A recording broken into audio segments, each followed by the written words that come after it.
সংসারের কাজ আর বাইরের কাজ দুটো কাজই কিন্তু ঘরে বাইরে একা হাতেই সামলাতে হচ্ছে। কিছুই করার নাই, এভাবেই হয়তোবা দিনকাল চলে যাচ্ছে।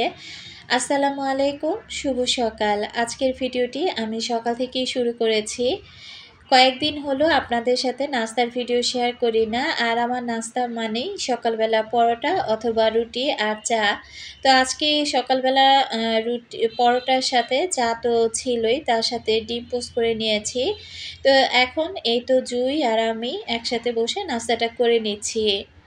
কেমন আছেন আমার সকল প্রিয় আপু ভাইয়ারা? আশা রাখছি যে যেখান থেকে আজকে আমার নতুন আরেকটি লাইফস্টাইল ব্লগ ভিডিও দেখছেন, আল্লাহর অশেষ রহমতে সবাই বেশ ভালো আছেন। আমি বিথি, আলহামদুলিল্লাহ আমিও খুব ভালো আছি পরিবার পরিজন নিয়ে। যখন নাস্তা করতেছিলাম তখন মায়ের সাথে কথা বলতেছিলাম, তাই ফোনটা সামনে রেখে দিয়েছি। তো মার সাথে কথা বলতেছি আর এদিক থেকে নাস্তা করছি। বেশিরভাগ সময়টা সকালবেলা উঠে নাস্তা করতে করতে সবার সাথে একটু কথা বলার চেষ্টা করি, কারণ এরপর যদি সংসারের কাজে লেগে যায় একদম রাত ৮টার পর ছাড়া আর কোনো ফ্রি হবার সময় বা সুযোগই নাই। তো যাই হোক, নাস্তা করে এই তো টেবিলটা খুব সুন্দর করে ক্লিন করে নিলাম, আর এরপর চলে আসছি রান্নাঘরে। তো এখন আমি এই যে মুগ ডালগুলো দেখেন সেই কবে ভেজে রেখে দিয়েছি মুগ ডালগুলো, আর ওইভাবে আমি আর কি জারে তোলার মতো সুযোগই পাই নাই। তো এখন চিন্তা করলাম যে না, মুগ ডালগুলো জারে রিফিল করে ফেলি, তার সাথে রান্না বান্না তো থাকছেই। শারমিন শিমু আইডি থেকে আপু আমার কেবিনেটটা দেখার অপেক্ষাতে আছে, গত ভিডিওতে জানিয়েছে। তো কোনোভাবে আমার কেবিনেটটা আসলে পুরোপুরি দেখাতে পারছি না। আসলে এটা দেখাবো কি, এটা চারপাশে হালকা পাতলা ডিজাইন দিয়ে দুইটা তাক করে নিয়েছি শুধু। তারপরেও আজকের ভিডিও শেষ অংশে আমি আমার কেবিনেটটা দেখিয়ে দিব। আচ্ছা, একজন আপু কমেন্ট করেছে যে আপু তোমার মিনি রাইস কুকারটা কোন পেজ থেকে নিয়েছো আর এখানে কয় লিটার পানি ব্যবহার করো? তো এই যে আমার হলুদ কালারের মিনি রাইস কুকারটা, এটা কিন্তু আমি কোনো পেজ থেকে নিই নাই, এটা আমি মার্কেট থেকে আপু কিনে নিয়ে আসছি। আর আপুর জিমেল আইডির নামটা বলতে পারছি না, যেহেতু পুরাটাই চায়না ভাষায় লেখা ছিল আপুর জিমেল আইডিটা। তো যাই হোক, তবে আপু কিন্তু কমেন্টটা বাংলাতেই করেছে। তো এখানে প্রায় হাফ লিটার পানি আর কি ধরে। তো আমি দেখা যায় এটার মধ্যে বেশিরভাগ ভাজা পোড়া অথবা চা বানানো, দুধ জাল দেওয়া, এই ধরনের কাজগুলি কিন্তু আপু বেশিরভাগ আমি করে থাকি। তো এটার দাম নিয়েছিল 1150 টাকা, আর এটা ছিল বাজাজ কোম্পানির। তো আশা করছি আপু তোটা পেয়ে গিয়েছেন। আর এখানে এই যে ব্লেন্ডারটা দেখতে পাচ্ছেন, এটা কিন্তু আমার যে ব্লেন্ডারটা আমি ইউজ করি, আমার ব্লেন্ডারে কিন্তু 3টা জার। তো এটা ছিল মিডিয়াম, আর যেটা বড় সেটা আরও লম্বা। আর সবচেয়ে ছোট জারটা দিয়েও কিন্তু আজকে আমি জিরা ব্লেন্ড করে নিব। তো আদা রসুন ব্লেন্ড করে নিচ্ছি, যেহেতু আদা রসুন ছিল না। আর রান্না বান্না করতে গিয়ে যদি দেখি আদা রসুন নাই, তাহলে কি একটা বিপদ বলেন তো। তো এখন কিন্তু আমি আদা রসুনটা ব্লেন্ড করে নিলাম। আমি এটার মধ্যে বেশিরভাগ আদা রসুন আর পেঁয়াজ, এই দুইটা জিনিসই কিন্তু ব্লেন্ড করে থাকি। হৃদয়তমা আইডি থেকে আপু জানতে চেয়েছিল যে আসসালামু আলাইকুম আপু, ব্লেন্ডার মেশিন সম্পর্কে যদি বিস্তারিত বলতেন। আমি নতুন ব্লেন্ডার নিয়েছি, কোনটা দিয়ে কি কাজ কিভাবে করব আসলে আমি বুঝতে পারছি না। প্লিজ প্লিজ প্লিজ আপু একটু জানাবেন। তো এই যে আপু দেখেন, আমি কিন্তু আমার ব্লেন্ডারে যেহেতু 3টা জার, তো এখন কিন্তু বর্তমান ব্লেন্ডারগুলোর মধ্যে আমি 4টা করে জার দেখতে পাই। অনেক অনেক ব্লেন্ডারে কিন্তু 4টা করে জার আছে। তো আমার যে এই যে মিডিয়াম সাইজের এটার মধ্যে আমি বেশিরভাগ আদা রসুন ব্লেন্ড করি আর পেঁয়াজ ব্লেন্ড করি। আর ছোট যেটা, সেটার মধ্যে দেখা যায় শুকনো জিনিস আমি বেশিরভাগ কাজ করে থাকি ওটা দিয়ে। তো ওটা দিয়ে বেশিরভাগ আমি জিরা ফাঁকি করি, গরম মশলা ব্লেন্ড করি। এরপর দেখা যায় মুরগির মাংস বা গরুর মাংস যদি কিমা করা দরকার পড়ে, তাহলে ওটা দিয়ে আমি খুব সুন্দরভাবে আর কি করে নিতে পারি। তো আপু যেহেতু একেবারে নতুন ব্লেন্ডার কিনেছেন, আর আসলে এটা কেনার সময় না ওই দোকানদারদেরকে যদি একটু জিজ্ঞাসা করতেন যে আসলে কোনটা দিয়ে কি কি কাজ করা হয়, তাহলে তারা কিন্তু ডিটেলসে বলে দিবে। তো আমি তো জানি না আপু আপনার ব্লেন্ডারে কয়টা জার। তো আমার যেটা দিয়ে আমি যে কাজগুলো করি সেটা কিন্তু বলে দিলাম। আর সবচাইতে বড় যে জারটা আর কি আছে, তো ওটা তো আজকের ভিডিওতে আর দেখাতে পারলাম না। তো ওই জারটা দিয়ে আমি বেশিরভাগ কিন্তু জুস করে থাকি। তো দেখা যায় ওটার মধ্যে যদি কোনো ফল ফ্রুট দিয়ে জুস করি তাহলে তেমন একটা আর কি ভালো হয় না। তো ওই উপরের জারটা আমি একটু কমই আর কি ব্যবহার করি। এদিকে কিন্তু আমি এই বাটিগুলো একটু তেল কাস্ট হয়েছিল, সব ধুয়ে দিয়েছি। তো এগুলো এখন আবার আমি জায়গা মতো রেখে দিব। আর এই দিক থেকে জিরাটা ঠান্ডা হোক, তারপর আমি এটাও আর কি ব্লেন্ড করব। তো আপুর উদ্দেশ্যে বলে দিচ্ছি, হৃদয়তমা আইডির আপুকে বলছি যে আপু, আপনি যদি একেবারে আপনার ব্লেন্ডার মেশিনের কিভাবে ব্যবহার করবেন সেটা যদি বুঝতে না পারেন, ওই দোকানে গিয়ে দোকানদারকে বললে তারা খুব সুন্দর করে কিন্তু আপনাকে বুঝিয়ে দিবে। তো যাই হোক, এদিক থেকে এখন আমি জিরাটা খুব সুন্দর করে ব্লেন্ড করে নিব। আসলে সংসারের কাজ ঘরে বাইরে একা হাতে কিন্তু সামলাতে হচ্ছে। আল্লাহ তাআলা এমন একটা চাকরি এতদিন পর জবর আব্বুকে মিলিয়ে দিয়েছে। তো দেখা যায় এই বেচারা তো কোনোভাবেই সময় পাচ্ছে না। প্রতিদিন বাসায় এসে বারবার বলতেছে যে একটা বছর পর আমার চাকরি হয়েছে, তো এমন একটা চাকরি আল্লাহ আমাকে মিলিয়ে দিয়েছে।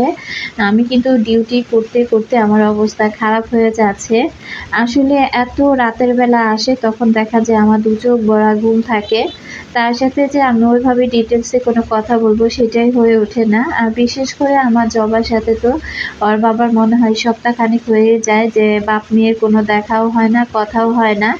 এদিক থেকে জবাও বলে বাবার সাথে কতদিন ধরে দেখা হয় না, ওইদিক থেকে তার বাবা এসে বলে যে জবার সাথে আমার কতদিন কথা হয় না।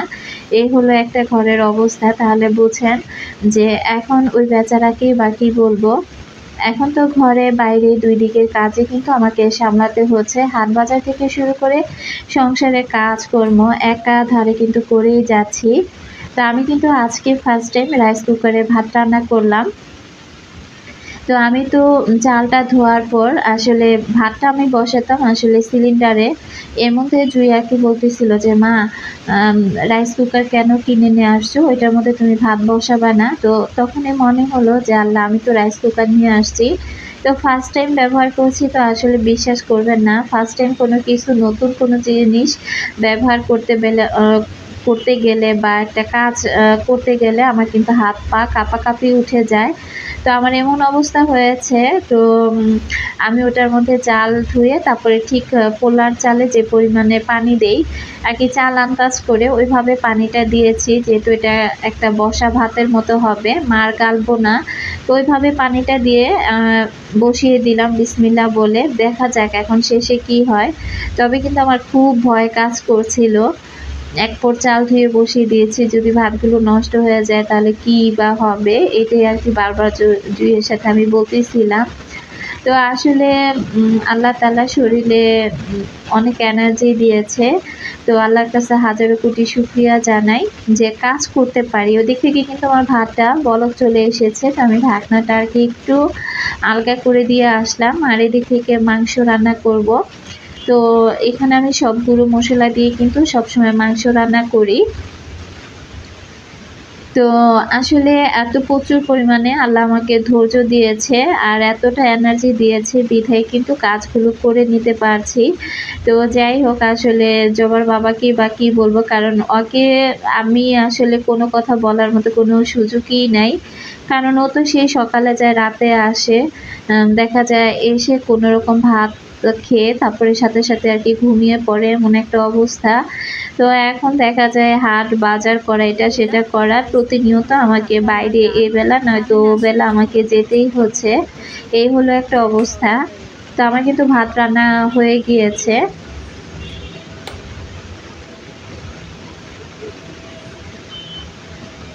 ওয়াও, পারফেক্ট একদম রান্না হয়েছে, আলহামদুলিল্লাহ। যাক, কাজের মাশাল্লাহ, একটা জিনিস ভাত করছি। রান্নাটা ওয়াও, একেবারে পারফেক্ট হয়েছে। তো আমি তো মহা খুশি, আর এত খুশি লাগছিল। অনেক আপুরা আমাকে কমেন্ট করেছেন যে আপু, এই রাইস কুকারটা কিনে এটার যে কত রকমের উপকারিতা আপনি পাবেন, তা যখন ধীরে ধীরে ব্যবহার করবেন আপনি বুঝতে পারবেন। ওই দিন আমি জোসনা কাজল খান আইডি থেকে আপুর কাছ থেকে আর কি জানতে চেয়েছিলাম যে আমি রাইস কুকারে কিভাবে পুডিংটা আর কি বানাতে হয়, পানি দিতে হয় না পানি ছাড়া বানাতে হয়। তো আপুর কাছ থেকে হয়তো বা আমি উত্তরটা ওইভাবে ডিটেলসে পাইনি, তবে আমার অনেক অনেক ভালোবাসার আপুরা আমাকে খুব সুন্দর করে কিন্তু বলে দিয়েছে যে রাইস কুকারে কিভাবে পুডিংটা বানাতে হয়। তো আমাকে 2-3 জন আপু কিন্তু কমেন্ট করেছে, যদিও আপুদের নামটা ওইভাবে আমি আসলে আমার মনে নাই বা আমি নিতে পারছি না। তো সেই সকল আপুদেরকে অসংখ্য ধন্যবাদ জানাচ্ছি। আসলে ইউটিউব প্ল্যাটফর্মে এসে আমি কিন্তু অনেক কাজ আমার অজানা ছিল। আমি অনেক আপুদের ভিডিও দেখেছি বা দেখি বা সেই ভিডিওগুলো দেখে নতুন অনেক কাজের আইডিয়া পেয়েছি। আবার আমার কাছ থেকেও অনেক আপুরা অনেক কাজের আইডিয়া পেয়ে থাকেন বা সেভাবে কাজগুলো করে থাকেন। তো এটা যখন আপুরা কমেন্ট বক্সে আমাকে কমেন্ট করে জানান, তখন কিন্তু সত্যি আমার মধ্যে খুব ভালো লাগা কাজ করে যে আমার মতো ছোটোখাটো একজন মানুষের কাছ থেকেও আমার ভালোবাসার আপুরা কিছু শিখে।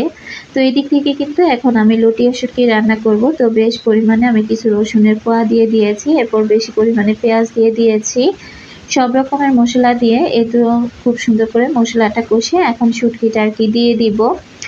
যেমন ইসলাম আইডি থেকে আপু কমেন্ট করেছে, খুব সুন্দর করে কাজ করে নিলে, তোমাকে দেখে এখন আমি অনেক কাজ করতে পারি, কাজ রেখে বসে থাকতে পারি না। তো আপুকে কিন্তু অসংখ্য ধন্যবাদ জানাচ্ছি। আসলে এই সকল আপুগুলো কিন্তু আমার রেগুলার ভিডিও দেখে, আর রেগুলার ভিডিও দেখতেই কিন্তু এই যে আপুরাও আমার কাছ থেকে খুব সুন্দরভাবে কাজ শিখে নিয়ে গিয়েছে। তো আপুকে অসংখ্য ধন্যবাদ জানাচ্ছি, অনেক ভালোবাসাও জানাচ্ছি। তো যাই হোক, অনেক কথা বলে ফেললাম। কাজ করতে আমার সকল ভালোবাসার আপুদেরকে বলবো, যারা এই পর্যন্ত ধৈর্য সহকারে আমার সাথে আছেন, এখনো পর্যন্ত একটি লাইক দেননি, প্লিজ একটি লাইক দিয়ে ভিডিওটি কন্টিনিউ করবেন। আর যারা লাইফস্টাইল ব্লগ দেখতে ভালোবাসেন, চাইলে চ্যানেলটি সাবস্ক্রাইব করে আমার পাশে থেকে যেতে পারেন। মাসুরা জান্নাত আইডি থেকে আপু কমেন্ট করেছিল, আপু সবসময় আপনার ভিডিও দেখি, আজ কমেন্ট করলাম আপু আপনার খাটটা কি রিগেল ফার্নিচারের নাকি? তো না, কাঠের। তো আপু আমার খাটটা না কাঠেরও না, আবার রিগেল ফার্নিচারের খাটও না। তো ওটা ছিল মালয়েশিয়ান একটা উড কাঠের ফার্নিচার। তো আশা করছি আপু তোটা পেয়ে গিয়েছেন। আচ্ছা, আফরোজা বিথি আইডি থেকে আপু কমেন্ট করেছিল, আপু ভিডিও টেনে দেখলে কিভাবে বুঝতে পারো বলো তো, আমি টেনে দেখেছি কিনা? তো আপু আসলে ভিডিও কখনো কেউ টেনে দেখলে সেটা বোঝার উপায় থাকে না, তবে অনেক আপুরাই আছেন যারা ভিডিও টেনে দেখেন। একটা ভিডিও যদি টেনে দেখা হয় তাহলে সেক্ষেত্রে দেখা যায় আমার চ্যানেলের একটা ক্ষতি হয়ে যায়। এই কারণে আমরা সবসময় বলে থাকি প্রতিটা ব্লগার যে কেউ যেন ভিডিও না টেনে দেখে। তো আপু তোমাকে অসংখ্য ধন্যবাদ জানাচ্ছি। আসলে একটা ভিডিও যতটুকুই যে আপুরা যখন দেখবেন, যতটুকু পারেন এমনিতেই ফুল ওয়াচ করলে তো খুবই ভালো। হাতে সময় না থাকলে ন্যূনতম একটা ওয়াচ টাইম দিবেন, কমপক্ষে 5 থেকে 6 মিনিট ভিডিওটা দেখার চেষ্টা করবেন। একটা ভিডিও কমপক্ষে অনেকের লাইফস্টাইল ব্লগ ভিডিও যেহেতু এটা 18 মিনিট, 17 মিনিট, 16 মিনিট, 12 মিনিট, 10 মিনিটের হয়ে থাকে। তো যতটুকু পরিমাণেই হোক না কেন তার অর্ধেকটা অবশ্যই দেখার চেষ্টা করবেন, সেটা অবশ্যই না টেনে। তো আমি যে ওয়ার্ড্রোবের উপরের কভারটা নিয়ে আসছিলাম, তো সেটা একটু বিছিয়ে দিলাম। তো এই ওয়ার্ড্রোবের বয়সটা কিন্তু অনেক বছর হয়ে গিয়েছে। তো আমি আসলে এত তাড়াতাড়ি এই কভারটা কিনতে চাই না। এরপর চিন্তা করলাম যে যাই হোক, নতুন একটা ওয়ার্ড্রোব বানাতে আমাকে অনেকটা ধৈর্য ধরতে হবে, অনেক দিন অপেক্ষা করতে হবে। তো যাই হোক, এখন যে অবস্থায় আছে তো সেই অবস্থার জন্যই আমি একটা কভার আর কি কিনে নিয়েছি। তো এখন কিন্তু মোটামুটি আমার এই ভাঙা ওয়ার্ড্রোবটাও দেখতে বেশ ভালো লাগছে। তো যাই হোক, এরপর আমি আমার ছোট্ট কিচেন ক্যাবিনেটটাও আপনাদেরকে এই যে দেখিয়ে দিলাম। তো আজকের মতো আমি এখান থেকে বিদায় নিলাম। সবাই ভালো থাকুন, আল্লাহ হাফেজ।